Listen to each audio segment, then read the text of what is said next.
columna y baluarte de la verdad, edificando con sana doctrina a la Iglesia de Cristo.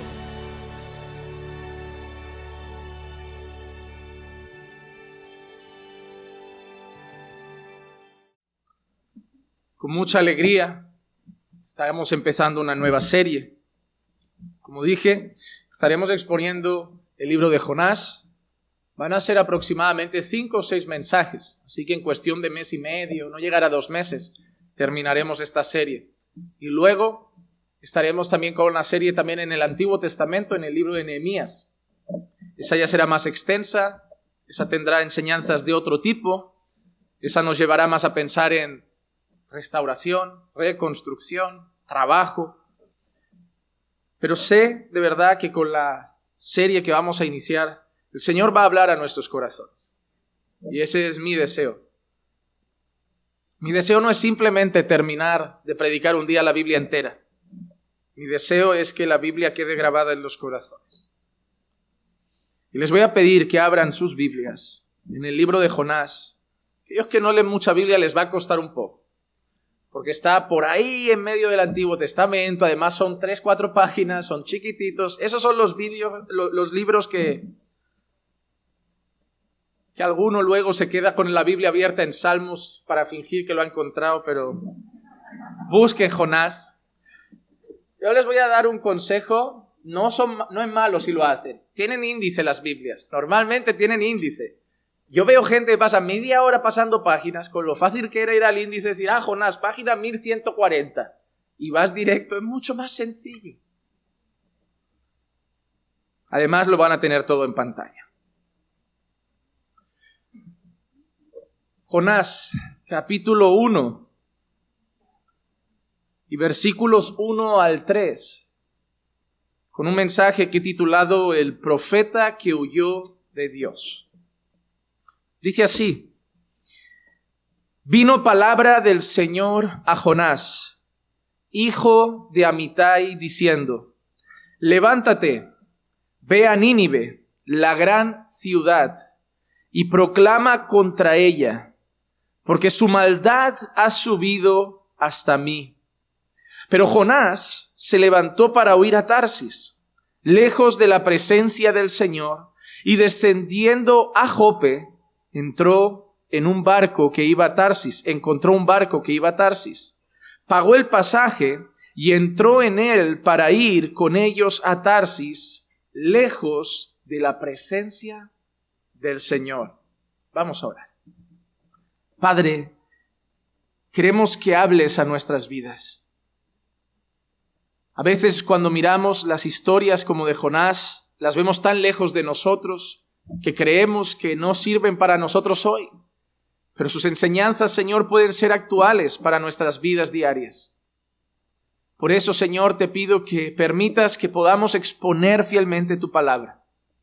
Que tu palabra sea ministrada en el poder del Espíritu Santo. Y que pueda traer convicción a los corazones. Que pueda, Señor, llegar a lo más profundo de nuestro ser, impactar nuestra vida. Para que este maravilloso libro, corto, pero lleno de enseñanzas, pueda hacernos contemplar a Cristo, el Evangelio, pero también mirarnos a nosotros. Estoy seguro, Señor, que hay mucho que aprender en estas páginas que vamos a estar recorriendo estas próximas semanas. Y estoy seguro, Señor, que si disponemos nuestros corazones, tú trabajarás con cada uno de nosotros. Por eso, que nuestros corazones puedan ser humildes para recibir tu palabra, que no se endurezcan hoy a tu voz y que simplemente se humillen ante la voz de nuestro Dios. Háblanos hoy, Señor. Úsame como un instrumento de bendición en tus manos para tratar con tu iglesia y edificarla. Y si es tu voluntad, para salvar a aquellos que están perdidos. Te lo pido, Señor, en el nombre de Jesús. Amén. Amén y amén. Hermanos, en el día de hoy empezamos dejando de lado la serie de fundamentos de una iglesia bíblica, una serie que se va a basar en un profeta muy conocido. Vamos a empezar una aventura Una aventura que va a tener travesías en barco, va a tener tormentas en esa travesía, va a tener momentos de mucha aflicción, va a tener un hombre dentro del vientre de un pez, va a tener un clamor de angustia, va a tener a un hombre predicando en una ciudad, pero no en una ciudad cualquiera, predicando en una ciudad agresiva, violenta, peligrosa, y va a tener incluso un gran avivamiento como pocos se ven en la Biblia. Pero sobre todo va a tener durante cada mensaje la gracia de Dios impregnando cada una de las páginas. Le llamo aventura por un hecho, porque el libro de Jonás se presenta desde siempre como la aventura de Jonás. Incluso es de estos libros que, aunque no seas cristiano ni pertenezcas a un colectivo religioso, normalmente conoces esta historia. Se ha contado a los niños pequeños. Y si has crecido en el seno de una iglesia, es muy probable que o bien tus padres o bien tus profesoras de escuela infantil te hablaran de la historia de aquel profeta que terminó en el vientre de una ballena. Y digo ballena porque cuando pones Jonás en Google y le das a imágenes, siempre salen ballenas. Cuando compras libros para niños pequeños en las librerías de la historia de Jonás, siempre salen ballenas. Pero lo curioso es que la Biblia no habla de ballenas. Pero seguramente cuando nosotros vemos ese gran pez, la ballena es lo que viene a nuestras cabezas. Y eso nos enseña algo. De Jonás se habla. La pregunta que debemos hacernos es que si es de Jonás, de quien se dice todo lo que la Biblia dice, o simplemente lo hemos reducido a una historia infantil. Porque lo que vamos a ver estas semanas es de todo menos un cuento. Porque a veces se presenta a Jonás a los niños como si fuera un cuento, como una historia de aventuras. Pero no lo es una historia real. Es la historia de un hombre que desobedeció a Dios. Es la historia de un hombre que vivió las consecuencias de intentar pelear con Dios. Es la historia de un hombre que nos enseña que cuando Dios quiere hacer las cosas, los medios que usa pueden ser asombrosos. Y es la historia de un Dios que salva hasta los peores pecadores. No es un cuento. Es nuestra historia también muchas veces. Y lo más asombroso es que cuando hablamos de Jonás, parece la historia de Jonás y el gran pez. Pero lo que yo pretendo a lo largo de estas semanas es dar a entender a todos que esta historia no es la historia de Jonás. Y no es la historia del gran pez. Y tampoco la historia de Nínive, la gran ciudad y su salvación. Es la historia del Señor. Quiero que entendamos en cada mensaje que el personaje principal no es Jonás, ni el pez, ni Nínive. Que el personaje central de esta historia es el Señor, el Dios Todopoderoso. Y antes de exponer el mensaje, antes de explicar estos 3 versículos, antes de intentar traer aplicaciones al corazón, yo creo que estos libros merecen primero ponernos en situación. El contexto es muy importante para entender bien las cosas. Así que vamos a ir un poco a lo que llamaremos los antecedentes. Antes de entrar en el mensaje, antes de entrar en esta historia bíblica, iremos a ver algunos antecedentes. El primero, el profeta. ¿Quién es Jonás? ¿Quién es Jonás? Este libro nos va a presentar no solo una historia con buena teología, con buenos conceptos doctrinales impregnados en sus páginas, sino también con buenas aplicaciones para nuestra vida desde su inicio. Un inicio que no nos presenta directamente a Jonás, nos presenta al Señor hablando con su profeta. Pero su contexto, su manera como ha estado escrito, el tiempo en el que está escrito, nos enseña que seguramente es el propio Jonás el autor de este libro. Y lo que nos dice el texto de Jonás se dice poco. Pero lo que sí vemos es que era hijo de Amitai. Y eso lo podemos ver en otros pasajes de la Escritura. Por ejemplo, Segunda de Reyes, capítulo 14, y el versículo 25, leemos esto. Él restableció la frontera de Israel desde la entrada de Hamat hasta el mar de Arabá, conforme a la palabra que el Señor Dios de Israel había hablado por medio de su siervo, el profeta Jonás, hijo de Amitai, que era de Gat-Efer. De Gat-Efer. Jonás era profeta real, además. Era un profeta que usualmente trataba con el rey. En aquel entonces, Jeroboam II. Ese rey reinó 41 años en Samaria. Y dice la Escritura que fue un rey malvado, un rey perverso, un rey que hizo lo malo a los ojos del Señor como su antecesor. Y en ese momento de la historia, donde Israel ha dado la espalda a Dios, donde el rey del pueblo es malvado, donde el rey del pueblo va contra Dios, donde el rey del pueblo es desobediente, Jonás es usado por Dios para anunciar que vendrían buenos tiempos. Tiempos donde Dios cuidaría del pueblo. Tiempos donde Dios tendría misericordia. Tiempos donde el Señor protegería al pueblo, levantaría al pueblo. Así que Jonás, y quiero que empiecen a ver estas cosas porque serán importantes, está en una nación que le ha dado la espalda a Dios. Jonás está con un rey que le ha dado la espalda a Dios. Y a pesar de llevar mensaje de juicio, no lleva mensaje de juicio. El Señor usa a Jonás para decirle al rey que Dios tratará con el pueblo, será misericordioso y les mostrará su gracia divina. Además de esto, el texto nos dice al final de todo que era de Gat-Efer. Gat-Efer. Gat-Efer está en la zona, y esto les sonará más, de Galilea. Y esa zona nos puede dar a entender un poquito la tribu a la que pertenecía Jonás, que probablemente era la tribu de Zabulón. Josué, capítulo 19, versículos 10 al 13, dice así. La tercera suerte tocó a los hijos de Zabulón conforme a sus familias, y el territorio de su heredad llegaba hasta Sarit, y su límite subía hacia el occidente hasta Marala, tocaba a Dabeset y llegaba hasta el arroyo que está frente a Jogneam. Luego doblaba desde Sarit al oriente hacia la salida del sol hasta el límite de Kislot-Tabor, seguía hasta Daberat y subía hasta Jafía. Y desde allí continuaba al oriente hasta la salida del sol hasta Gat-Efer, a Itacasín, y seguía hasta Rimón, rodeando a Neam.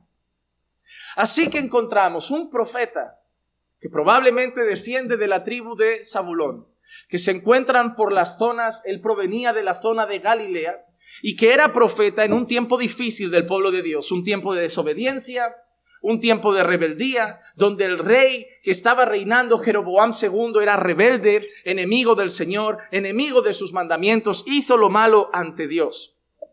Y como último detalle me gustaría decir, y simplemente a modo de curiosidad, lo que significa el nombre Jonás. El nombre Jonás, el significado concreto del nombre es paloma. Paloma. Y el nombre de su padre, Amitai, significa verdad, o más bien mi verdad. Y esto es curioso. Esto es curioso y probablemente no tenga que ver con nada, pero es una curiosidad. Porque lo que Jonás va a tener que hacer es ir como una paloma mensajera y llevar la verdad de Dios a la ciudad de Nínive. Puede ser que sea mera casualidad, pero esa casualidad nos da a entender una cosa. Jonás tenía que ser la paloma mensajera de Dios. Tenía que ser aquel que anunciara no el mensaje que él quería, sino el mensaje que le ataban. ¿Ven las palomas mensajeras que les atan un mensaje en la patita y ya solo van? Jonás solo tenía que hacer eso. Él no tenía que elegir el mensaje, él no tenía que decidir el destino, él simplemente recibía una instrucción, se le daba un mensaje y lo tenía que llevar. Y ese mensaje era solamente la verdad de Dios. Pero cuando nosotros seguimos leyendo, nos habla de Jonás, pero el segundo antecedente importante que debemos tener en cuenta es la ciudad de Nínive. La ciudad de Nínive. Para seguir con nuestra contextualización, ya sabemos quién es Jonás, pero ahora debemos saber un poquito sobre la ciudad de Nínive. Es la ciudad donde Dios decide enviar a Jonás. Es el destino al que Jonás debía ir con un mensaje claro del Señor. La ciudad de Nínive fue fundada, según los historiadores, por un hombre sanguinario, un hombre feroz, un hombre perverso, un hombre que se llamaba Nimrod. El nombre de Nimrod lo encontramos en los descendientes de Noé, concretamente en los descendientes de Cam, en Génesis capítulo 10 y el versículo 6 al 12. Dice así: los hijos de Cam, Cus, Misarim, Fud y Canaán; los hijos de Cus, Seba, Avila, Sabta, Raama, Sabteca; y los hijos de Raama, Seba y Dedán. Y Cus engendró a Nimrod, que llegó a ser poderoso en la tierra. Él fue un poderoso cazador delante del Señor. Por tanto se dice, como Nimrod, poderoso cazador delante del Señor. Y el comienzo de su reino fue Babel, Erec, Acab y Calne, en la tierra de Sinar. De aquella tierra salió hacia Asiria y edificó Nínive, Rehoboth Ir, Cala y Resén, entre Nínive y Cala. Aquella es la gran ciudad. Una expresión que vemos relacionada con Nínive, la gran ciudad. Nínive fue la capital del reino asirio. Y cuidado con la palabra, la capital de Asiria, no la capital de Siria, la capital de Asiria. Asiria en aquel tiempo llegó a ser la nación más poderosa a nivel de territorio, a nivel bélico, a nivel económico del mundo entero. Y principalmente era conocida por ser una nación despiadada, una nación que tomaba todo por la fuerza, una nación que sus soldados eran violadores, saqueaban las casas, vaciaban las ciudades, les prendían fuego, tomaban a mujeres a la fuerza, se llevaban a los niños como esclavos y no dejaban hombres con cabeza. Eso es normal porque Nimrod era así. Era un hombre perverso, poderoso, fuerte. La ciudad de Nínive, además, los historiadores la colocan en las cercanías de la que ahora conocemos como Mosul, en el norte de Irak, a orillas del río Tigris. Y se estima que era una ciudad de 77 kilómetros de contorno. Pero mira qué curioso lo que dice el profeta Nahum de la ciudad de Nínive. Nahum 2, 8 y 9. Aunque Nínive era como estanque de aguas desde la antigüedad, ahora ellos huyen. Deteneos, deteneos, pero nadie se vuelve. Saquead la plata, saquead el oro. No hay límite a los tesoros, a las riquezas de toda clase de objetos codiciables. De objetos codiciables. ¿Por qué dijo Nahum esto?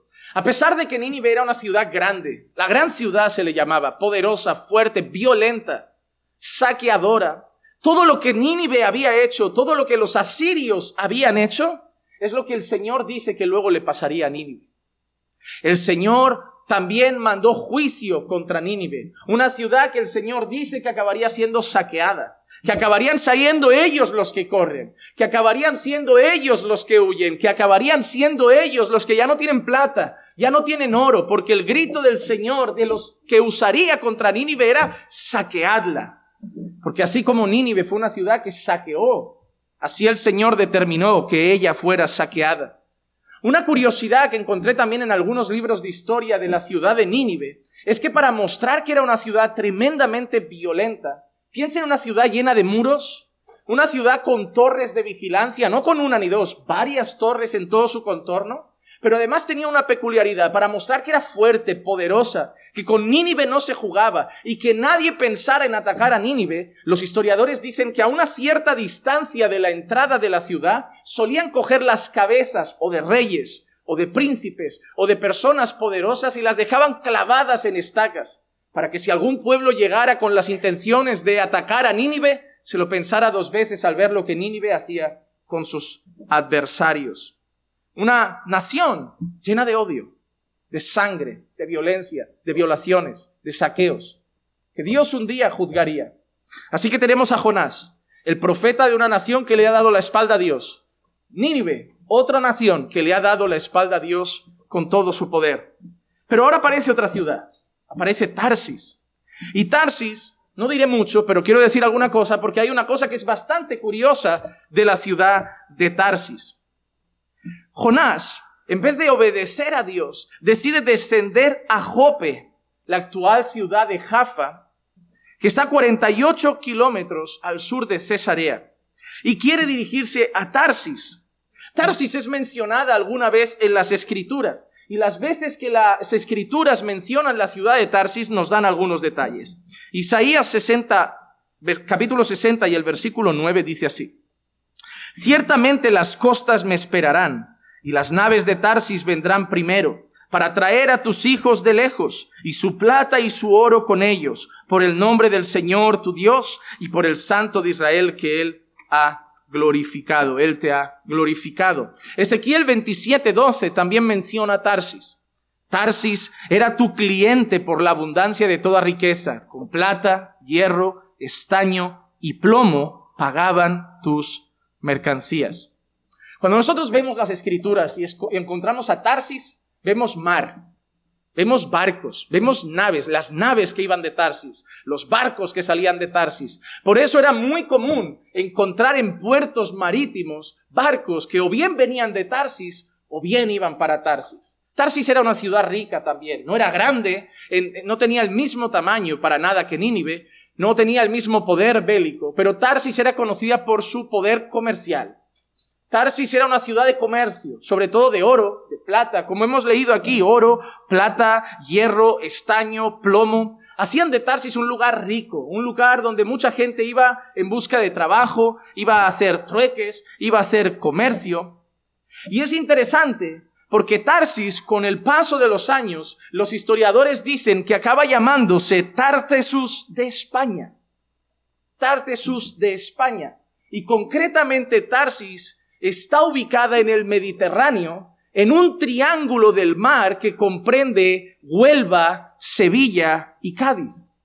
Así que parece que la historia ya no nos coge tan lejos. Sí que es verdad que nadie llega a Tarsis. Ahí se quedó Tarsis. No vamos a hablar más de Tarsis. Pero bueno, a mí me resulta interesante porque España, yo hice hace un tiempecito, por curiosidad, después de leer eso también, una búsqueda de cuánto aparecía España en la Biblia. Oye, y es más de lo que piensas.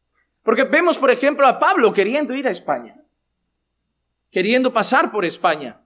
Vemos Tarsis, donde Jonás quería ir, en el sur de España, Huelva, Cádiz, Sevilla, por ahí abajo.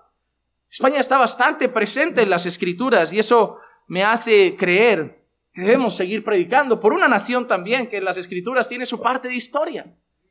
Pero hay una cosa interesante en nuestra historia. Antes de empezar con las enseñanzas, y es la siguiente: Dios había mandado a Jonás a Nínive, y Nínive estaba a 1335 kilómetros de donde estaba Jonás aproximadamente, 1335 kilómetros. Claro, en coche parece un paseíto, pero se hace en un día. Pero ¿a dónde quería ir Jonás? A Tarsis, 5800 kilómetros. Bien. Lo que vamos a ver también a lo largo de esta historia es lo absurdo que es intentar escaparse de Dios y que nada sale bien cuando lo intentamos hacer. Dios te está mandando aproximadamente a 1300 kilómetros y tú, ¿para dónde voy? ¿Para dónde voy? Para allá. Oye, son casi 6000 kilómetros en barquito por el mar. Pues ya hemos visto a Jonás, hemos visto Nínive y hemos visto Tarsis. Ahora vamos a ver las enseñanzas. Las enseñanzas de estos primeros 3 versículos. Y la primera enseñanza que yo quiero traer a nuestros corazones es la siguiente: la iniciativa en el plan de redención. La historia de Jonás no va a mostrar solo el tema del pez, sino que la historia de Jonás va a mostrar una nación perversa, sanguinaria, de violadores, de saqueadores, de soldados, de gente que hace esclavos y que va a ser perdonada por Dios y que va a ser redimida por Dios. Pero lo que nos muestra el texto es que en esa historia la iniciativa de la redención es de Dios. Porque ¿cómo empieza el texto? Vino palabra del Señor al profeta Jonás. Vino palabra del Señor al profeta Jonás. Desde el principio el texto muestra quién es el protagonista de la historia. Vino palabra del Señor. Eso era algo muy común en los textos proféticos, en las historias de los profetas. Vino palabra del Señor. Y es interesante lo que vamos a ver en la historia de Jonás. Y es que no es el típico libro profético, como cuando hicimos Oseas o Habacuc, di a la nación, di esto. ¿Recuerdan? Eran todos mensajes de Dios. Pero esta historia de un profeta, este libro profético, no tiene el lenguaje profético que normalmente encontramos. Solo hay un breve mensaje de unas breves palabras. Todo es una narrativa y una historia. Incluso también quiero adelantarles que podemos tener una visión de Jonás bastante mala, como no, Jonás, mal profeta, mal hombre. Pero no fue así. Es más, el propio Señor Jesucristo menciona a Jonás y no lo hace de manera despectiva. El profeta Jonás, el problema es que la única historia que tenemos en la Biblia es la historia de su desobediencia. Es como si lo único que supiéramos de David fue lo de Betsabé. Pero David no nos parece tan malo porque sabemos lo de Betsabé, pero también sabemos lo de Goliat, también sabemos que era un pastor de ovejas, que era un adorador, que luego no quiso matar a Saúl, que hizo aquello, que hizo aquello. David se equivocó, pero David hizo muchas cosas buenas, demostró que era un hombre conforme al corazón de Dios. Pero tú tampoco sabes todo lo bueno que hizo Jonás. Y eso es lo malo del ser humano. Nos presentan solo el fallo de Jonás y no, Jonás, yo no quiero ser como Jonás. Jonás era terrible profeta, era un siervo desobediente, es la historia de un mal siervo de Dios. No, es la historia de un siervo de Dios. Porque lo que hemos leído antes en otro texto es, vino palabra del Señor a través de su siervo Jonás. Era el siervo del Señor, pero un siervo que también como nosotros tenía luchas en el corazón. También falló a Dios como nosotros. También le dio la espalda a Dios como nosotros. Jonás no es un hombre terrible, es un siervo de Dios débil. Y que un día le dio la espalda al orden de Dios, como nosotros seguramente ya se la hemos dado otras veces. Quizá no yendo a Nínive, pero no haciendo otras cosas. Así que no es un mal siervo, no es un mal profeta. Es un hombre de carne y hueso. Lo que si hubiera dependido de Jonás, Nínive no se salva, eso sí te lo digo. Y si hubiera dependido de Nínive, Nínive tampoco se salva. Porque la historia no es, Nínive mandó un mensaje a Israel o a Samaria pidiendo que mandaran a un profeta para predicar. No, el texto no dice Nínive invitó a un predicador para ver si había un avivamiento. No, Nínive no tenía ningunas ganas de buscar al Señor. Nínive seguía con su vida, malvados, saqueando, haciendo sus cosas. Y Jonás tampoco quería ir a Nínive. Así que la iniciativa de salvar a Nínive no es de Nínive. Nínive no es que quería salvarse. Nínive no creía que necesitara a Dios. Nínive tenía sus dioses. Nínive se creía su propio Dios. Y Jonás tampoco toma la iniciativa de salvar a Nínive. Jonás no está orando. Y no vemos a siervos orando por los ninivitas. Señor, levanta obreros que vayan a Nínive. Nadie oró por Nínive. Nadie quería ir a Nínive. Nadie pedía perdón por Nínive. Nadie quería redimir a Nínive. Nadie quería evangelizar Nínive. Y Nínive tampoco quería la salvación de Nínive. Y eso nos enseña algo. El plan de redención siempre empezó con Dios. Siempre ha sido Dios el que ha dado el paso de salvar. No han sido los hombres que han buscado a Dios. No han sido los hombres que han creído que tenían necesidad de Dios. No han sido los hombres que un día se despertaron desesperados pensando en el castigo eterno y buscaron perdón de sus pecados. Ha sido Dios el que salvó a Jonás, ha sido Dios el que salvó a Nínive y ha sido Dios el que nos decidió salvar a nosotros. Juan capítulo 15, el principio del versículo 16 dice así: vosotros no me escogisteis a mí, sino que yo os escogí a vosotros. Es como si Dios le pudiera decir eso a los ninivitas. Vosotros no vinisteis a mí, yo fui a vosotros. Pero es lo mismo que pasó con nosotros. Primera de Juan 4:19. Nosotros amamos porque Él nos amó primero. Él nos amó primero. Porque nosotros estamos alejados de Dios.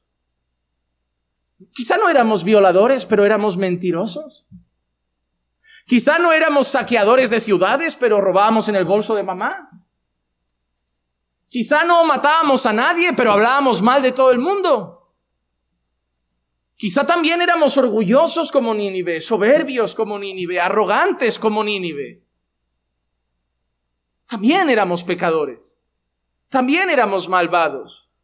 Y también le habíamos dado la espalda a Dios. También éramos esclavos del pecado. También vivíamos en las tinieblas. Éramos hijos del diablo. Y no nos levantamos un día con ganas de ir a buscar al Señor. Fue Dios que puso a alguien y dijo, ve y lleva palabra del Señor a tal persona. Ve y lleva la palabra del Señor a esos oídos. Hermano, ya sea una iglesia, un predicador, un amigo, un vecino, pero alguien como Jonás escuchó en su corazón la necesidad de ve y predícale a Juan Manuel la palabra. Ve y predícale a fulano la palabra. Nosotros estamos aquí porque Dios tomó la iniciativa de salvarnos. Si cada uno contara su historia y su testimonio de salvación, no todo fue en un sermón en la iglesia. Tampoco fue todo porque nos enseñaron nuestros padres, ni todo porque nos predicó un amigo. Hay testimonios a veces completamente diferentes, raros, asombrosos, pero hay una parte común en todos. Dios tomó la iniciativa. Y eso es lo que aprendemos en el inicio de Jonás. Que la iniciativa de salvar es de Dios. La iniciativa de enviar a Jesús fue de Dios.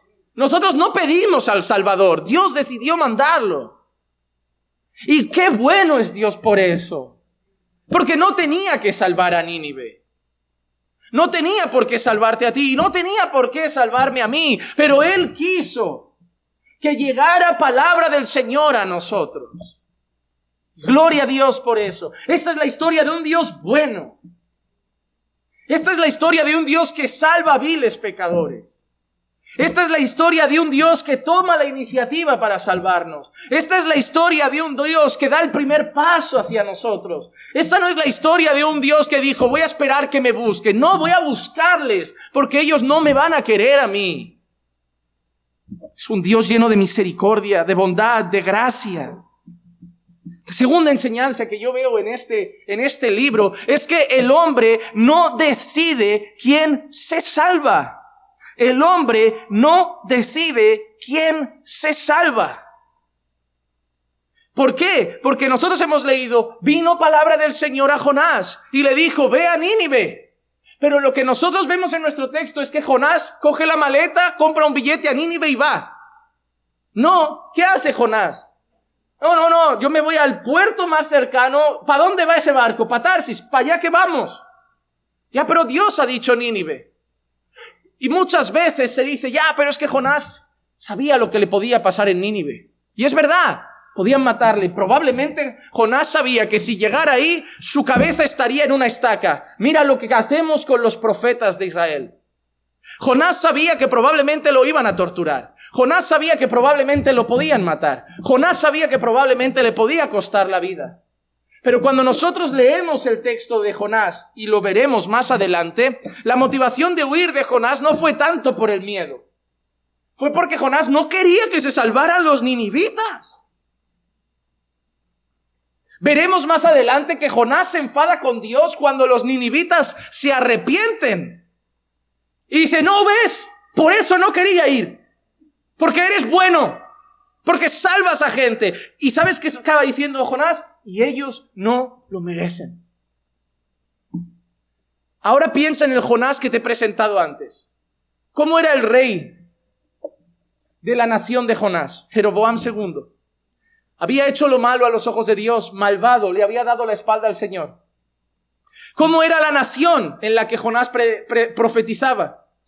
Desobediente, rebelde, malvada. ¿Qué merecía la nación? Castigo. ¿Y sabes qué le dijo Dios a Jonás? Ve y profetiza a la nación que yo los restauraré, que yo levantaré muros, que yo los cuidaré y derramaré gracia sobre ellos. Oh, Jonás no altercó con Dios.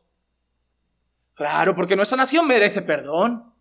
Nuestra nación merece misericordia. Nuestra nación merece que Dios derrame de su gracia. Porque en el fondo somos el pueblo de Dios. Sí, le han dado la espalda, pero Dios es el Dios de Israel. Para su pueblo, Jonás no tuvo ningún problema en llevar un mensaje bonito, un mensaje de esperanza, pero no lo merecían. Pero cuando Dios le dice, Jonás, quiero que vayas a Nínive. Tú no me mandas a Nínive para algo malo, no. Porque si quisieras condenarlos, solo los dejabas allí. Si quisieras condenarlos, no mandabas a nadie a hablar. Simplemente los dejabas acabar ahí su historia y los fulminabas. Si tú me mandas, yo sé por qué es. Porque tú quieres que se arrepientan. Pero tú eres el Dios de Israel, no eres el Dios de Nínive. Ay con el sentimiento patriotismo de Jonás. Ay con ese Jonás que cree que él debe hacer la lista de los que merecen salvación. Pero Jonás no sabía que ese pueblo que había asesinado profetas, violado mujeres, torturado niños, asesinado hombres, saqueado ciudades, era digno de la misericordia y de la gracia de Dios, tanto como Israel. Tanto como Israel. Y Jonás tenía que aprender que quien decide quién se salva, que quien decide la eternidad de las personas no somos nosotros. Que quien decide quién va al cielo no somos nosotros. Que quien decide quién merece una oportunidad de arrepentirse no somos nosotros. Es el Señor. Romanos 9, 15 y 16 dice, porque Él dice a Moisés, tendré misericordia del que yo tenga misericordia, y tendré compasión del que yo tenga compasión. Así que no depende del que quiere ni del que corre, sino de Dios que tiene misericordia. El versículo 18 del mismo capítulo dice, así que del que quiere tiene misericordia, y al que quiere endurece. Por la Escritura nosotros sabemos que nadie busca a Dios, que nadie es justo, que nadie ha hecho nada bueno, que nadie es digno de merecer su perdón, que nadie es digno de merecer la salvación, que nadie es digno de merecer su misericordia. Nadie. Nínive no, pero tampoco Israel, tampoco Samaria, tampoco Jonás. Jonás había hecho 2 listas, los que merecen perdón y los que no, según el criterio de Jonás. Y ojo, que miramos a Jonás y parece, no, es que Jonás era más... No, hay que entender la mente de Jonás. Miren, yo creo que para entender la mente de Jonás te lo voy a plantear de esta manera. Imagínate Segunda Guerra Mundial. Y que Dios levanta a un judío y le dice, ve y habla con Hitler y los nazis. ¿Para qué? Yo quiero que vayas y le lleves un recado mío a Hitler y los nazis. Es que eres bueno. Ya, por eso quiero que vayas y le lleves un recado a Hitler y los nazis. Pero nos han quemado. Ya, pero ve y habla con ellos.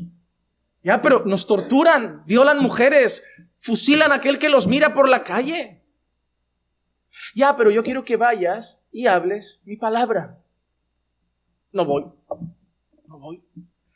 Quiero que entiendas esa escena, porque es la de Jonás. Jonás ha visto morir a compatriotas. Jonás ha visto ciudades conocidas siendo saqueadas, seguramente conocidos que han perdido a sus esposas que han perdido a sus maridos. Jonás ha visto los horrores de Nínive. Es más, los historiadores dicen que Hitler le gustaba leer algunos libros y había leído libros de cómo los del territorio asirio solían invadir y saquear para inspirarse. Ahora imagínate esa joven que fue violada a los 12 añitos. Y el Señor le dice, fulanita, quiero que vayas a hablar con tu violador un momento. ¿Para qué? Quiero que le prediques el evangelio. Imagínate ese hombre que un día le llama a la policía y le dicen, ¿usted es marido de fulanita? Sí. Mire, quiero decirle que llegaron 3 hombres cuando ella venía del trabajo. Han abusado de ella los 3, le han golpeado, la han torturado y está en coma en el hospital. Y que al día siguiente viene palabra del Señor y le dice a ese hombre, ve y habla a los violadores de tu mujer.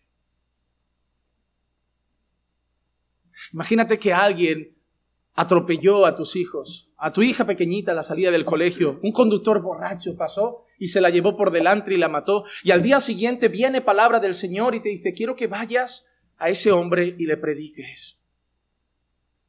Porque Jonás parece malo cuando nadie está en la situación de Jonás. Porque es muy fácil a veces ir a predicar al rabal, a los mendigos. no nos han hecho nada. Han destrozado su propia vida, como mucho le han hecho daño a sus familias, pero a mí no me han hecho nada. O sea, no tengo ningún recelo con que se salven porque a mí no me han herido. Es fácil predicar en calles donde no conozco a la gente. Es fácil predicar al aire a personas que yo no sé ni quién son, ni cómo son, ni lo que han hecho. Pero a veces es difícil predicar a aquel padre que te maltrataba. A veces es difícil predicar a aquella madre que te abandonó y te dio en adopción. A veces es difícil predicar a aquel esposo que adulteró y te cambió por otra mujer. Formó otra familia y te dejó en la estacada cuando te prometió amor eterno. Eso es lo que está viendo Jonás. Jonás está en su corazón, en su lista de su propia moral, de quién merece y no salvación, diciendo: Israel sí, porque Israel ha fallado, pero también ha obedecido, pero Nínive es terrible. Y hermano, nuestro propio corazón a veces es igual. Pero el Señor en Marcos 16:15 dijo: id por todo el mundo y predicad el evangelio a toda criatura. No a los que os parecen bien. No a las naciones que os parezcan dignas. No a las personas que no os hayan herido. A toda criatura. Y a veces Dios usa a la persona más herida para predicar a su agresor. Porque qué mayor acto de amor hay que el que ha sido golpeado, herido, traicionado, violado, decirle a otra persona, a su agresor: quiero que seas salvo. Wow, deberías desearme el infierno, deberías desearme lo peor y me traes el mensaje de salvación. Sí, porque la historia no se trata de mí ni de ti, se trata de Dios. Y yo soy igual de indigno que tú me violaste a mí, pero yo mentí, yo pegué, yo robé, yo tenía orgullo, yo tenía soberbia. Lo tuyo es grande porque me lo has hecho a mí. Pero la mentira que yo le hice a mi madre fue grande para ella. El abandono de mi mujer fue grande para ella. El pecado es doloroso cuando nos da a nosotros. Pues nosotros llevamos toda la vida pecando contra Dios. Y Él nos mandó palabra de salvación. Nosotros no podemos decidir quién se salva y quién no. Dios no manda solo misioneros a Latinoamérica. Dios no manda solo misioneros a Europa. Dios sigue mandando misioneros a la India, donde son asesinados. Dios sigue mandando misioneros a países árabes donde son asesinados. Dios sigue mandando misioneros a países asiáticos donde son asesinados. Y obedecen la voz de Dios. Y torturan a los cristianos y matan a los cristianos y aborrecen a los cristianos y prohíben ser cristiano en sus países. Y siguen yendo misioneros a llevar el evangelio. Porque han entendido que sí, no son dignos de ser salvos, pero ellos tampoco lo eran y están dando de gracia lo que recibieron de gracia. Una de las historias que a mí me asombra cuando yo pensaba en esto era la historia del misionero Jim Elliot. Hay una película en YouTube incluso, no recuerdo el título, pero Jim Elliot fue a predicar a la tribu de los voy a ver si lo digo bien, Waorani. Eran de Ecuador, es una tribu que estaba en Ecuador. Y Jim Elliot va con sus amigos a predicar el evangelio. ¿Saben qué hizo la tribu con Jim Elliot y sus amigos? Los mató a todos. Los atravesó con lanzas, con flechas, con puñales. Y cuando llega la noticia de la muerte de Jim Elliot y sus amigos, a su esposa Elizabeth Elliot y a otras mujeres que han quedado viudas, Elizabeth Elliot podía haberse llenado de ira y decir que ahora Dios condene a esa tribu. Pero ¿a que no sabes quién alcanzó a la tribu? ¿A que no sabes quién dijo, si eso es lo que Dios quería, hay que ir? Fue su esposa. Fue la viuda a los que le habían arrebatado a su esposo, que entendió que su esposo fue porque así como Jonás, Dios le había dicho, ve y lleva mi palabra. Y ella siguió la misión porque no era la misión de su marido, era la misión de Dios. Y Dios alcanzó esa tribu a través de la viuda. ¡Wow! ¿Cuánto Dios tuvo que tratar con el corazón a lo mejor de esa mujer? ¿Cuán lleno de amor y gracia estaba su corazón? ¿Y cuán perverso es a veces el nuestro? A veces viene gente a decir, pastor, vivo con mi familia, me tratan así. ¿Les has predicado? No, es que vienes a contar lo mal que te tratan, está bien.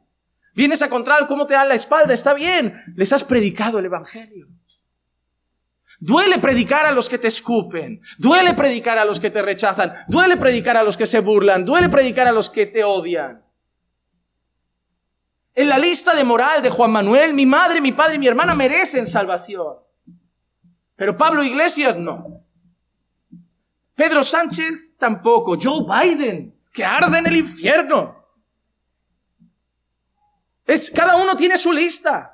Unos quieren que Bolsonaro sea salvo y otros quieren que arda en el infierno. Unos quieren que Putin sea salvo y otros que lo fusilen hoy mismo, que aparezcan las noticias, le han pegado un tiro y se ha ido al infierno ya. Pero es que no es nuestra lista de moral. Es la lista de Dios.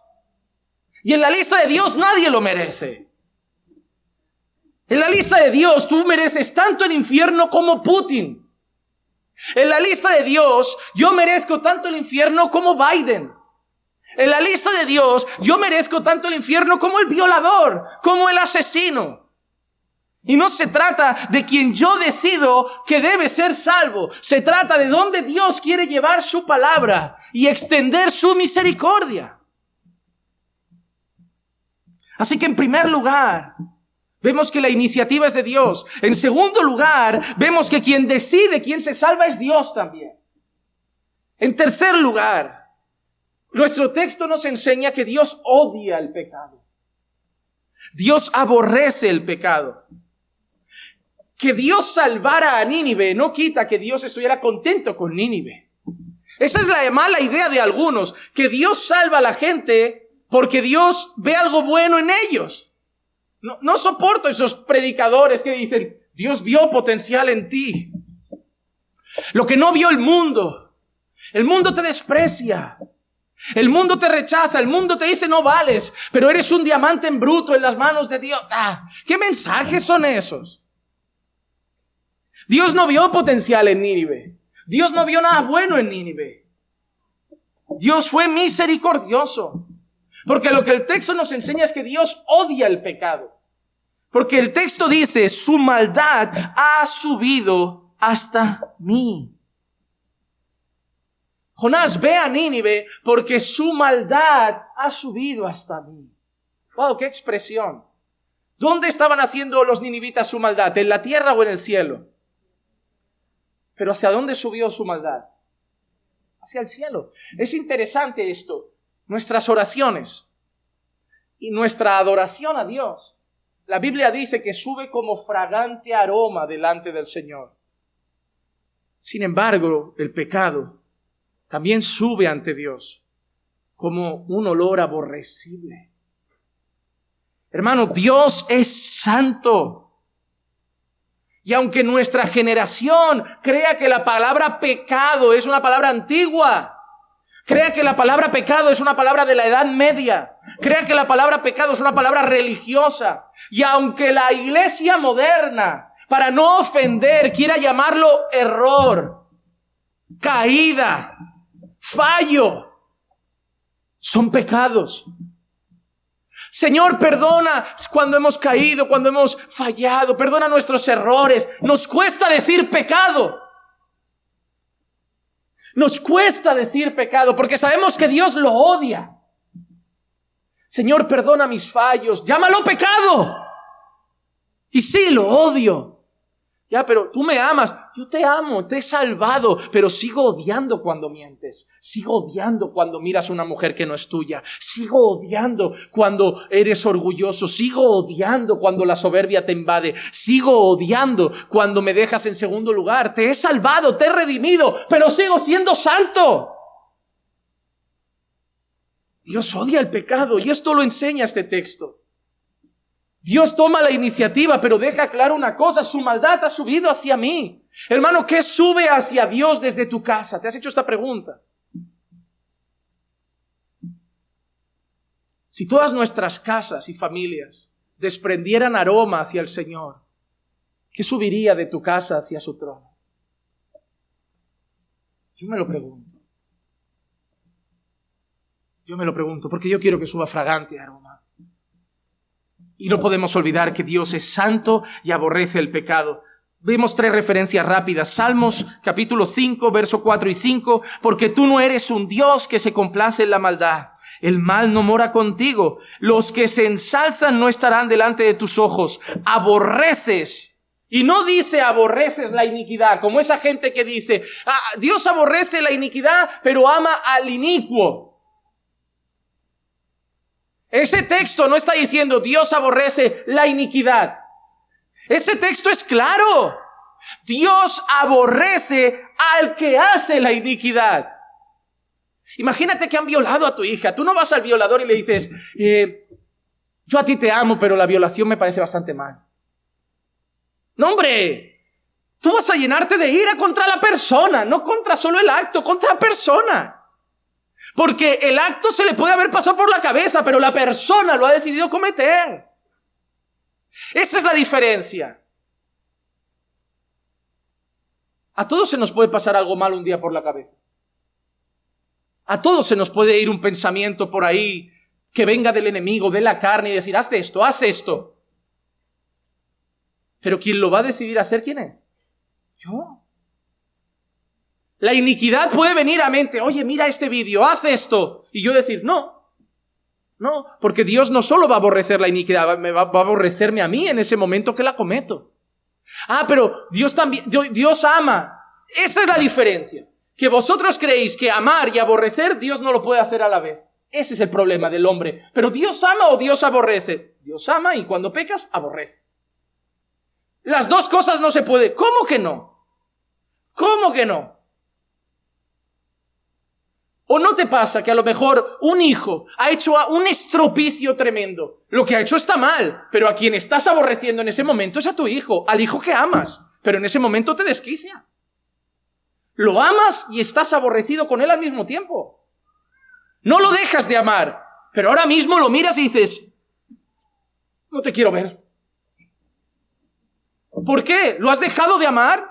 Pero el acto es muy ofensivo.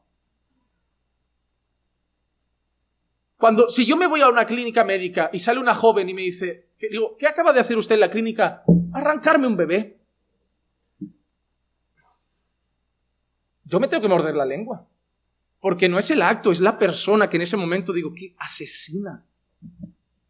Eres una asesina. Lo que has hecho es asesinato y tú te conviertes en una asesina.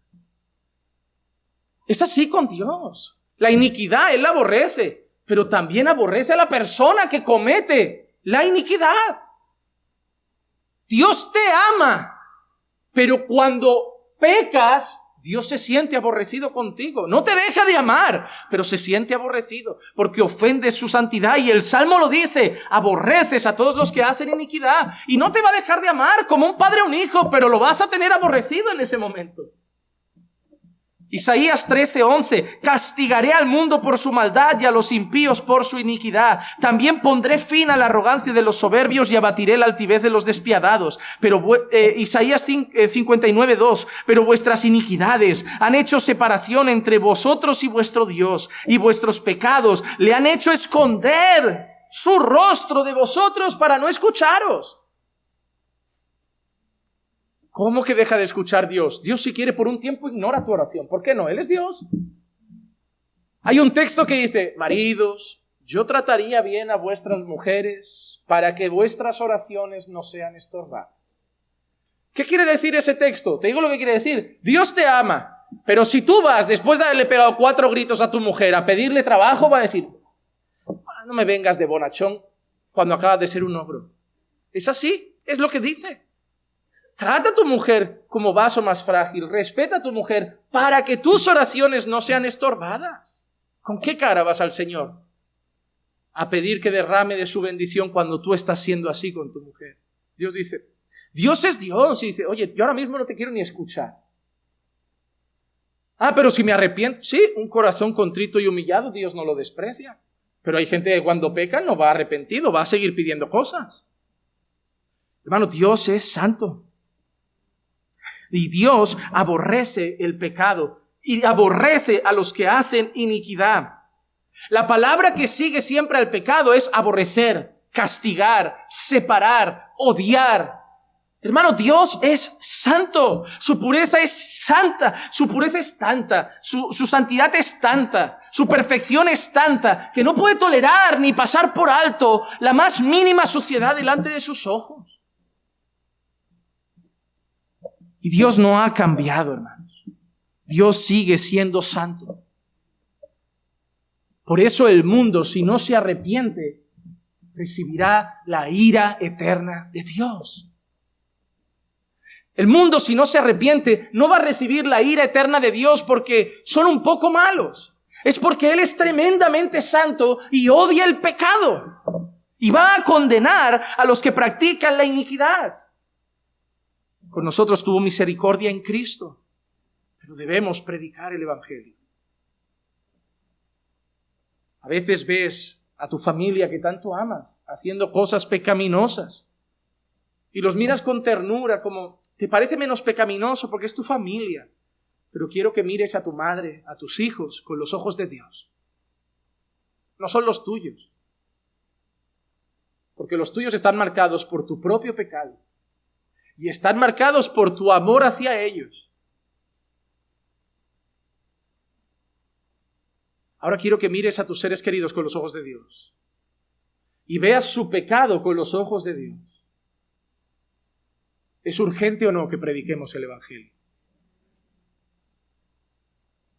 ¿Qué pasa si tu padre no se despierta mañana o tu madre y lo hemos dejado para la semana que viene? Es urgente, hermanos. Dios se ofende con el pecado, aborrece la maldad sube hacia Él y un día la va a castigar eternamente. Cuarta enseñanza que quiero traer, está al final de nuestro texto ya. No podemos escapar de Dios. La iniciativa de salvar es de Dios, es la primera. La elección de quién se salva es de Dios, es la segunda. Que Dios aborrece el pecado es la tercera. Pero la cuarta enseñanza es que no se puede escapar de Dios. Nuestro texto termina diciendo que Jonás decide huir de la presencia del Señor, alejarse de la presencia del Señor. Y yo no sé tú, hermano, pero la primera vez que leí ese pasaje pensé, el hombre más tonto del planeta, en ese momento debe haber sido Jonás. Porque cuando yo leo eso, huir, ¿vale? Yo puedo huir de la policía. Yo puedo huir del país, yo puedo huir de la esposa, yo puedo huir de la suegra, pero no se puede huir de Dios. ¿Dónde vas, Jonás? Yo me voy a 6,000 kilómetros. Jonás, a 6,000 kilómetros también está Dios. Yo me vuelvo a mi país, que ahí también está Jonás. Salmo 139, 7 al 12, ¿a dónde me iré de tu espíritu?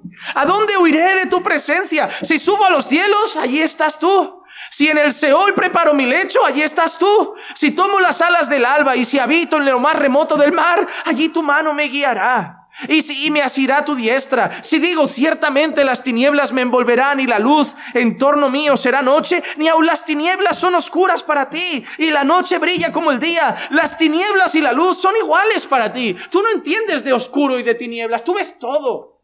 Si apago la luz de aquí, ¿dónde estáis? Él lo ve. En la cueva, encended una linterna, Él no la necesita. Vamos a lo más fondo de la montaña a escondernos de Dios. Ahí está también. ¿Dónde vas, Jonás? Eres profeta, conoces a Dios. No eres un impío que no lo conoce. En primero de cristianismo, uno de los primeros atributos es la omnipresencia de Dios. Si de las primeras cosas que aprendemos es Dios es omnisciente, omnipresente y omnipotente. Jonás conoce a Dios, es siervo de Dios, sabe quién es Dios. ¿Dónde vas, Jonás? No se puede huir de Dios, Jonás. Así de absurdo somos tú y yo cuando queremos hacer lo que Dios no quiere que hagamos. ¿A qué te ha parecido tonto, Jonás? Pues imagínate tú cuando también decides darle la espalda. Igual de tonto. Ahora el tonto eres tú. igual de necio pareces cuando decides hacer lo contrario que Dios quiere. Es como que Dios te mira, ¿dónde vas? No, yo me cansé. ¿Dónde vas? Como si no vienes por las buenas, yo te voy a traer por las malas. Si yo te quiero en Nínive, ¿sabes dónde vas a estar al final? En Nínive. Ya, pero voy a coger 30 barcos. Pero vas a acabar en Nínive. Puedo mandar un día un pez, el otro día un águila que te coja con las garras y te lleve a Nínive. El otro día te llevo volando, el otro día te teletransporto. Pero vas a acabar en Nínive, Jonás, no insistas. ¿Cuántas veces tú estás altercando con la voluntad de Dios? ¿Cuántas veces sigues queriendo por tu orgullo, por un deseo de tu corazón que todavía tiene pecado que alberca, darle la vuelta a las cosas y decir, Dios quiere eso, pero yo voy para allá? Parecemos absurdos cuando, conociendo al Señor, decidimos darle la espalda. Es como si Satanás y los demonios se levantaran diciendo, vamos a impedir el plan de salvación. ¿Dónde vais? ¿Dónde vais? Por eso Dios ya le ha dicho a la iglesia, tranquilos, las puertas del Hades no van a prevalecer contra vosotros. Por eso Satanás lo intenta entorpecer. Por eso los demonios intentan frenar algo, poner un poco de tropiezo, pero no pueden impedir, ya han sido derrotados. Él conoce el fin desde el principio. Antes que hubiera día, Él ya era. Y cuando Él opera, nadie impide. Si Dios quiere que tú acabes en un lugar, vas a acabar en ese lugar. Y esa es nuestra esperanza también. Que si Dios quiere que nuestra familia acabe aquí, va a acabar aquí. Porque al final se va a cumplir la voluntad de Dios. No se puede huir de su presencia. No se puede huir de su voluntad. Si Nínive se hubiera salvado por el libre albedrío de Jonás, Dios planifica, pero al final el hombre decide. Yo escucho predicadores decir eso. Vale, Dios planificó ir a Nínive. Al final la decisión de Jonás fue, no voy. ¿Dónde acabó Jonás al final? En Nínive. Ole, ole, ole, tu libre albedrío, qué poderoso. Tú puedes decidir, pero Dios va a hacer su voluntad. Jonás no era un robot llevado a Nínive. No quiero ir. No, decide, ¿qué quieres hacer, Jonás? No quiero ir. Vale, vas a ir. ¿No quieres ir? Tira para el barco. Ves. Vas a ver lo que vemos la semana que viene. Ves, Jonás. Ves que vas a ser biólogo. ¿Ves? ¿Te gustan los peces? Cómprate un acuario. Tú vas a acabar donde yo quiera. Y tú también vas a acabar donde quiera el Señor. Hay gente que corre para tener ministerios que Dios no quiere para él. Puedes hasta llegar a tenerlo un día. Lo vas a perder. Si Dios no te quiere ahí, no vas a estar ahí, no vas a aguantar ahí. De la misma manera, si Dios te quiere en un ministerio, te va a poner. Si Dios te quiere mandar de misionero, te va a llevar. Si Dios quiere hacer algo contigo, lo va a hacer. Porque su voluntad siempre va a prevalecer. Pero lo más triste de este texto, lo más triste, es que cuando nosotros escuchamos huir de la presencia del Señor, esa expresión es propia de los enemigos de Dios.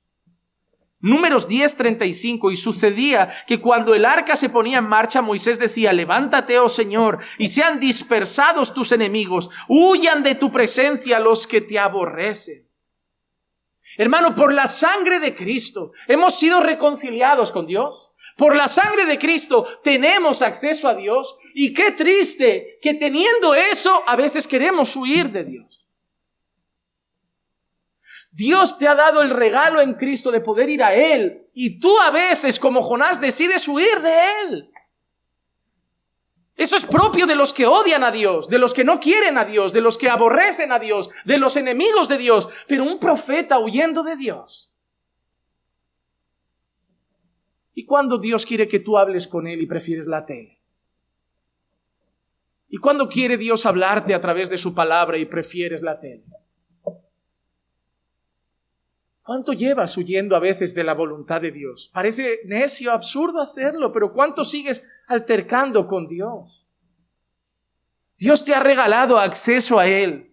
Dios te ha permitido tener una relación con Él. Dios te ha permitido caminar con Él y muchas veces tú le das la espalda. Hermano, no seas como Jonás.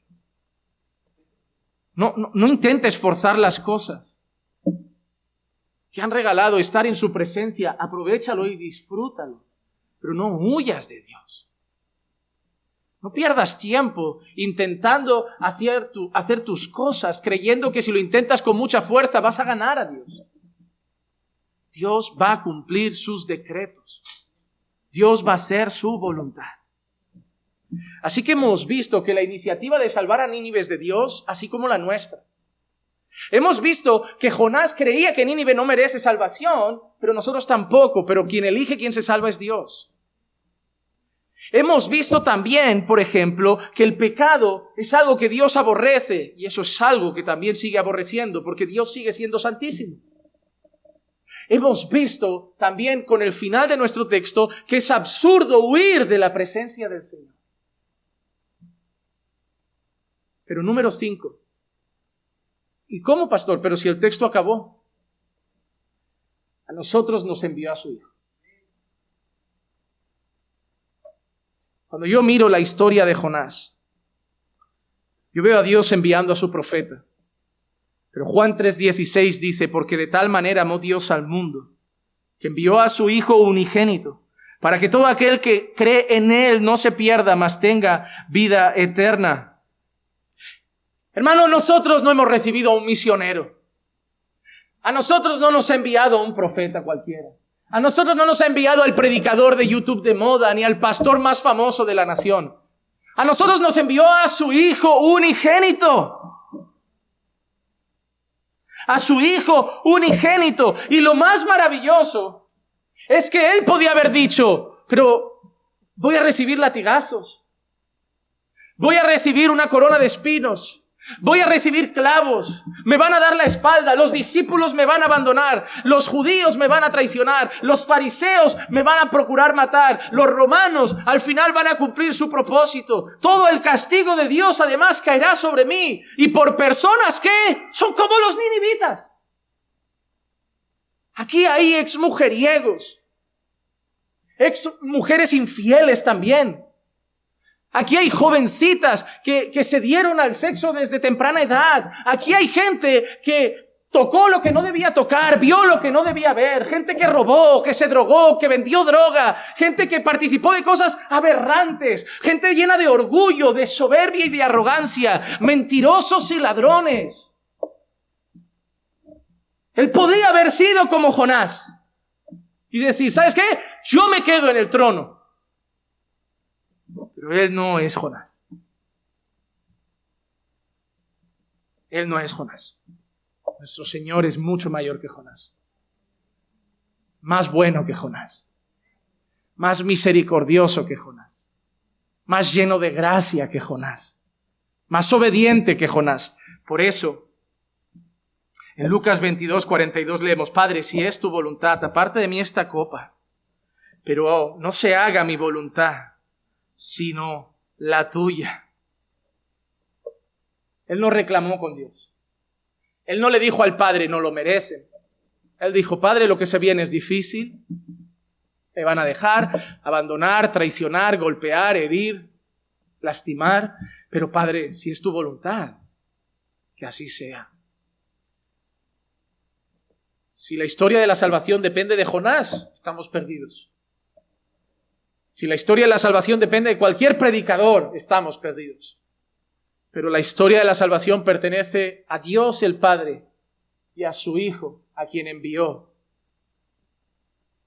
Y que no dudó, a pesar de toda nuestra maldad. Y Él vino a pagar por nosotros. Él sabía que venía a pagar un alto precio y sabía que el Padre era bueno y misericordioso. Pero Él podía haber pensado como Jonás, no merecen salvación. Pero Él nos amó. Él nos amó. Si estás aquí y no has abrazado todavía esa gracia, Así como había salvación para los ninivitas, también hay salvación para ti. Si hoy pones tu fe, no en Jonás, en Jesucristo, te arrepientes de tus pecados y corres a vivir para su gloria, tú puedes ser salvo como cualquier ninivita y como nosotros lo fuimos un día. Pero si estás aquí hoy y ya disfrutas de la gracia de Dios, recuerda lo bueno que ha sido Dios contigo. No intentes huir jamás de su presencia. Y recuerda la salvación que te ha dado, Dios la quiere para otros. Y así como Jonás fue su instrumento, también tú tienes que serlo. No seas como Jonás. ¿Cuánto te ha dicho ya el Señor? Ve y evangeliza, y tú sigues cómodo diciendo, no, yo tengo mucho que hacer, mi agenda está llena, estoy cansado. ¿Cuánto lleva el Señor diciéndote, habla el evangelio? Quiero salvar almas. Y tú sigues sentado. Tú no eres diferente de Jonás entonces. Jonás huyó, tú simplemente te quedas en casa. Que hoy aprendamos de la gracia de Dios, pero también aprendamos de los errores de Jonás. Y el Señor trate con cada uno de nuestros corazones. Vamos a orar. Padre, te damos gracias por tu palabra. Gracias por este primer mensaje, esta primera enseñanza. Gracias por lo que has traído a nuestras vidas y a nuestro corazón. Ayúdanos a recordar cada día, Señor, que la salvación es tuya y solo tuya. A recordar que eres bueno y lleno de gracia. A recordar, Señor, que eres tú el único que puede decidir quién se salva, que eso no nos compite a nosotros. Y a recordar, Señor, que nadie puede huir de tu presencia, que tu voluntad siempre se hará, Señor, y que no vale la pena altercar con ella. Señor, que obedezcamos tu llamamiento a predicar el evangelio y no seamos como ese Jonás, acobardado o que cree que otros no lo merecen y estemos acomodados. Sácanos del comodismo, llévanos a obedecerte. Y finalmente, gracias por Jesucristo, por ese Jonás perfecto, por ese Jonás que no se rehusó a hacer tu voluntad, un profeta perfecto, un siervo perfecto. Gracias. Gracias, Señor, porque Él no dijo no voy. Él dijo, Padre, heme aquí, envíame a mí. Y Él murió por nosotros. Gracias por nuestro Señor y Salvador. Y en su nombre oramos, en el nombre de Jesús. Amén, amén y amén.